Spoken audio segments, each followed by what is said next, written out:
அனைத்து இந்தியர்களுக்கும் குடியரசு தின வாழ்த்துகள். இம்முறை ஞாயிற்றுக்கிழமை 76வது குடியரசு தினம் கொண்டாடப்படுகிறது.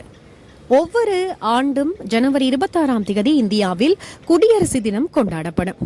1950ஆம் ஆண்டு இந்தியா தனக்கென சொந்தமான அரசியலமைப்பை உருவாக்கி அதை 308 பாராளுமன்ற உறுப்பினர்கள் ஏற்றுக்கொண்டதன் பின்பு 2 நாட்கள் கழித்து ஜனவரி 26ஆம் தேதியை மறுமலர்ச்சிக்கான நாளாக, அதாவது குடியரசு தினமாக கொண்டாட தீர்மானம் எடுத்தார்கள். இந்த நாளை பொதுவாக தேர்ந்தெடுப்பதற்கு இன்னும் ஒரு காரணமும் இருக்கிறது. 1930ஆம் ஆண்டு இந்திய தேசிய காங்கிரஸால் செய்யப்பட்ட பூரண ஸ்வராஜ் பிரகடனம் இதே நாளில்தான் செய்யப்பட்டது.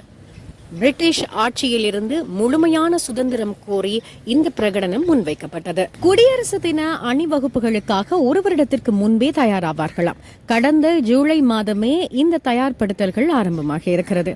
அதிகாலை 3 மணிக்கெல்லாம் அணிவகுப்பு இடத்திற்கு வந்து விடுவார்கள். சுமார் 600 மணி நேரம் இந்த பயிற்சிகள் செய்திருப்பார்களாம். ஒவ்வொரு ஆண்டும் வெவ்வேறு நாட்டின் பிரதமர் அல்லது ஜனாதிபதியை குடியரசு தினத்திற்கான ஸ்பெஷல் கெஸ்டாக அழைப்பார்கள். இம்முறை இந்தோனேஷியாவின் ஜனாதிபதியை தலைமை விருந்தினராக பங்கேற்க அழைத்திருக்கிறார்கள். இந்த குடியரசு தின விழாவில் முதல் துப்பாக்கிச்சூடு நடத்தப்பட்டதும் தேசிய கீதம் இசைக்கப்படும். அடுத்த துப்பாக்கிச்சூடு 52 வினாடிகளுக்கு பிறகு சுடப்படும். துப்பாக்கிச்சூடு நடத்தப்படும் பீரங்கிகள் 1941ஆம் ஆண்டு தயாரிக்கப்பட்டவையாம். இந்த குடியரசு தின விழா நாளில் பிரம்மாண்ட அணிவகுப்பு நடத்தப்படும்.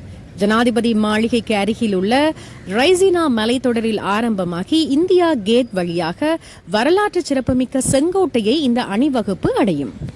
குடியரசு தினத்தில் சிறப்பாக செயலாற்றிய மக்களில் ஒரு சில பேருக்கு விருதுகளும் வழங்கப்படும். இப்படிப்பட்ட ஒரு நாளை இந்தியர்கள் கொண்டாடுகிறீர்கள். உங்களோடு சேர்ந்து நாமும் இதை கொண்டாடி மகிழ்வதில் எங்களுக்கு சந்தோஷம். அனைத்து இந்தியர்களுக்கு மீண்டும் ஒரு முறை குடியரசு தின வாழ்த்துக்கள்.